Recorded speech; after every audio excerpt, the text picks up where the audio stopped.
Mr. Speaker, I ask unanimous consent that all members may have 5 legislative days in which to revise and extend their remarks and include any extraneous material on the resolution under consideration. Without objection. Mr. Speaker, I yield myself as much time as I may consume. The gentleman's recognized. Mr. Speaker, I'm going to say this twice.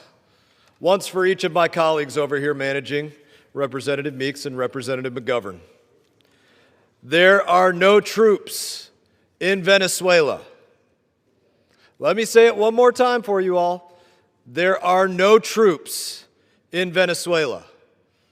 Mr. Speaker, I reserve. Gentleman reserves. The gentleman from New York is recognized. Mr. Speaker, it was only last month that we stood on this floor debating the same resolution.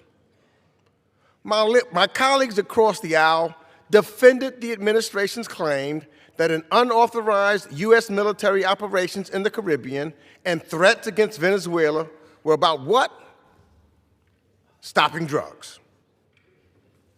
You know, and at that time I asked a simple question. I asked and never received an answer. If this was about drugs, why did the president pardon the former leader of the Honduras, a convicted drug trafficker who bragged about shoving drugs up the noses of the gringos? The administration's own actions have since made the truth absolutely clear. This was never about drugs. The unauthorized January 3rd operation was not conducted to address an imminent threat to the United States, nor to advance democracy in Venezuela. Donald Trump has abandoned even the pretense of national security. He has been very explicit about what his intent is. We're there to take Venezuela's oil. That's what this was about. He propped up Maduro's regime, praised Maduro's vice president as a terrific person, and sidelined the Democratic opposition, forcing Maria Corina Machado through the back door of the White House. Meanwhile, Marco Rubio, Pete Hegseth, and Stephen Miller postured as viceroys of America's newest colony, while American taxpayers are on the hook to ensure Trump's oil baron friends are fed the spoils. Guess what? There's no plan for what comes next. No plan to deal with the entrenched military and paramilitary forces spread across a country twice the size of Iraq. No plan if the so-called acting president refuses to serve as Trump's puppet. And no explanation of what the president means when he says he's not afraid to put boots on the ground.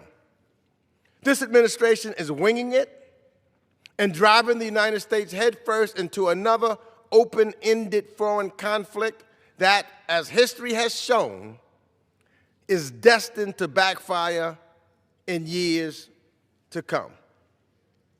For those of you who deny this is warmongering, there is still a U.S. aircraft carrier parked in the Caribbean. Tens of thousands of young American men and women remain on standby. And if the president wants to drag the United States into a war, the American people don't want this. He must come to Congress first. The debate belongs on this floor, and we've all asked for what the cost has been and what the cost will be to the American people. No answers to that either. So let's be equally clear. Venezuela is not an end of this recklessness.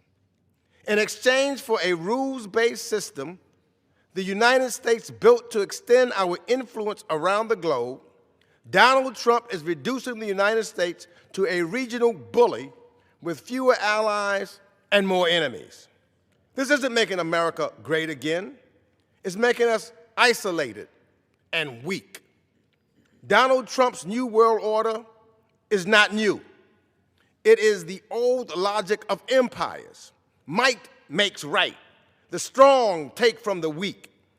It is the same backwards worldview that Vladimir Putin uses in Ukraine, and the same logic China will cite when it looks at Taiwan. We've seen where that road leads, to endless conflict.